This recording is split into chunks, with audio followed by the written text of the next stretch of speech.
টানা ৩ দিনের অবিরাম বর্ষণে ডুবছে দেশ, বাড়ছে নদীর গর্জন।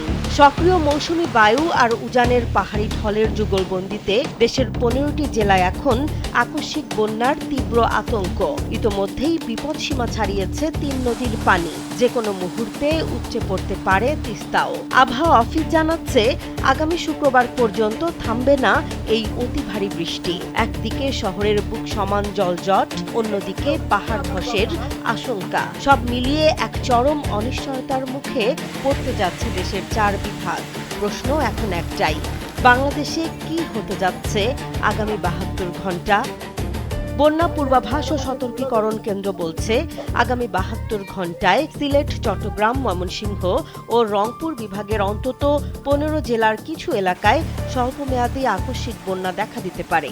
এর মধ্যে রয়েছে সিলেট, সুনামগঞ্জ, মৌলভীবাজার, হবিগঞ্জ, নেত্রকোনা, শেরপুর, ময়মনসিংহ, চট্টগ্রাম, ফেনী, কক্সবাজার, খাগড়াছড়ি, বান্দরবান, নীলফামারী, লালমনিরহাট ও কুড়িগ্রাম।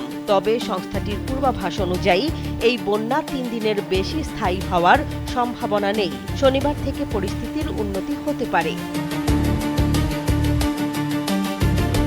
ইতোমধ্যে বান্দরবানের সাঙ্গু, কক্সবাজারের মাতামুহুরী এবং হবিগঞ্জের খোয়াই নদীর পানি বিপদসীমার ওপরে প্রবাহিত হচ্ছে। জীবন অবাক না করলে কে করবে? ২৮% মিল্ক ফ্যাটের অবাক করার সাথে ফ্রেশ মিল্ক পাউডার। জীবন অবাক করুক প্রতিদিন। একই সঙ্গে আগামী ২৪ থেকে ৪৮ ঘন্টার মধ্যে তিস্তা নদীর পানিও বিপদসীমা অতিক্রম করতে পারে বলে আশঙ্কা করা হচ্ছে।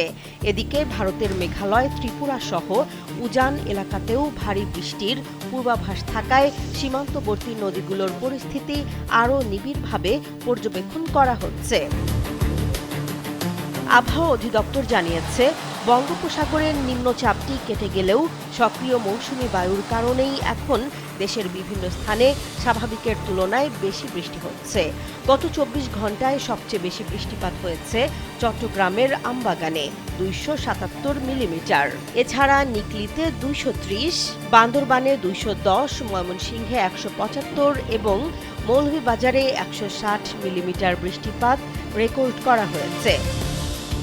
টানা বৃষ্টিতে রাজধানী ঢাকা সহ বিভিন্ন শহরে জলাবদ্ধতা তৈরি হয়েছে। ময়মনসিংহ, শ্রীমঙ্গল সহ বিভিন্ন এলাকায় নিম্নাঞ্চলের ঘরবাড়িতে পানি ঢুকেছে। সবচেয়ে বেশি ভোগান্তিতে পড়েছেন দিনমজুর, রিকশা চালক, ক্ষুদ্র ব্যবসায়ী ও নিম্ন আয়ের মানুষ।